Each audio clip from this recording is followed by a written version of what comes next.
It started with a storm. The wind howled outside as rain lashed against the windows of Evelyn's grandmother's old house. She had come back to clear out the place after her grandmother's passing, a task she'd been avoiding for months.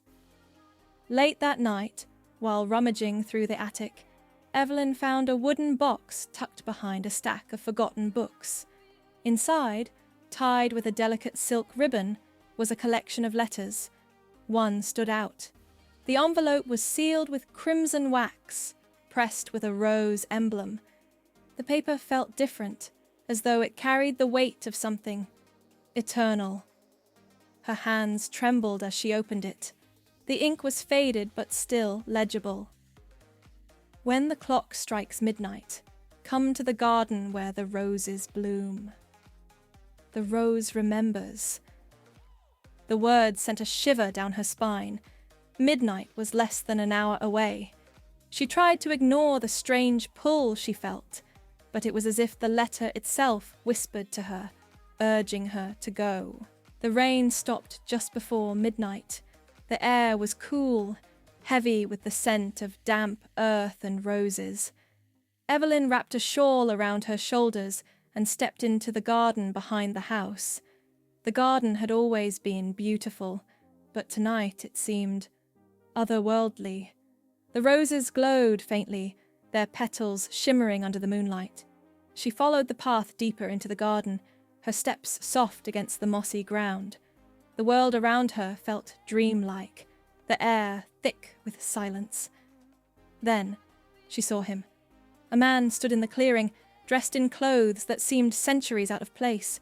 His dark hair curled slightly at the edges, and his eyes glimmered with something she couldn't quite place. Sorrow, perhaps.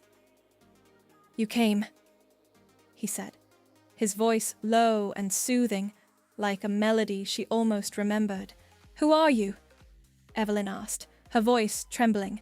The man stepped closer, but not too close, as if he feared breaking the fragile moment. "My name is Adrian," he said. "And you've been my world for lifetimes." Evelyn's heart raced. "I don't understand," she said, shaking her head. "You don't remember, do you?" Adrian asked, his tone soft but filled with pain. "We've met before. We loved before, but it was stolen from us." As he spoke, flashes of something unfamiliar yet intimate flickered in Evelyn's mind. A garden like this, hands intertwined, whispered promises under the stars. "What happened to us?" she asked, her voice barely audible. Adrian's expression darkened. "Our love was powerful, too powerful. Someone envied what we had. They cursed us. You were doomed to forget me, lifetime after lifetime. And I..." He paused, looking around the garden. "I was bound here, waiting for you to return." Evelyn's chest tightened. "Why don't I remember any of this?"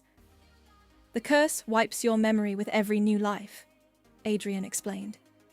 "But your soul always finds its way back to me." Tears welled up in Evelyn's eyes. She didn't understand how, but she felt the truth in his words. "Is there a way to break it?" Adrian nodded slowly. "There is. But it comes with a cost." Adrian reached down and plucked a black rose from the ground. Its petals shimmered faintly, like starlight caught in the folds of midnight. "This rose is the key," he said, holding it out to her. "If you take it, the curse can be broken, but you'll have to choose."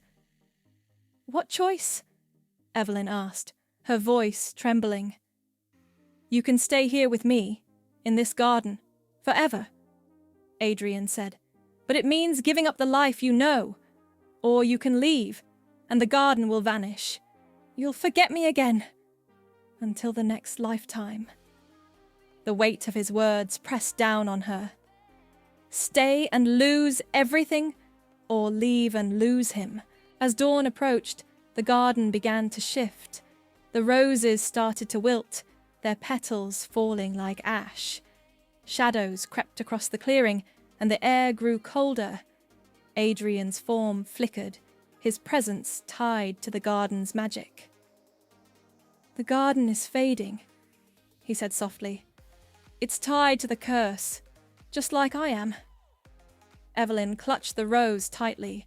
Her mind raced, torn between the life she knew and the love she felt she'd known forever. "I don't know what to do," she whispered, tears streaming down her face. Adrian stepped closer, his hand brushing against hers. "Whatever you choose, know that I'll always wait for you. I'll wait forever if I have to." Evelyn closed her eyes, her heart breaking. Slowly, she let the black rose fall to the ground. The moment it touched the earth, the garden dissolved into mist. Adrian's form faded, his eyes lingering on hers until the very last moment. "I'll find you," Evelyn whispered into the emptiness. Evelyn woke in her bed, sunlight streaming through the window. The letter was still in her hand, its rose seal intact. She looked out the window at the garden, now overgrown and ordinary. But in her heart, she felt the faintest ache, as if something or someone was missing. Far away, in a place beyond time, a single black rose bloomed. Its petals shimmered faintly, carrying the weight of a love that refused to die. Do like and subscribe this channel if you love your puppy.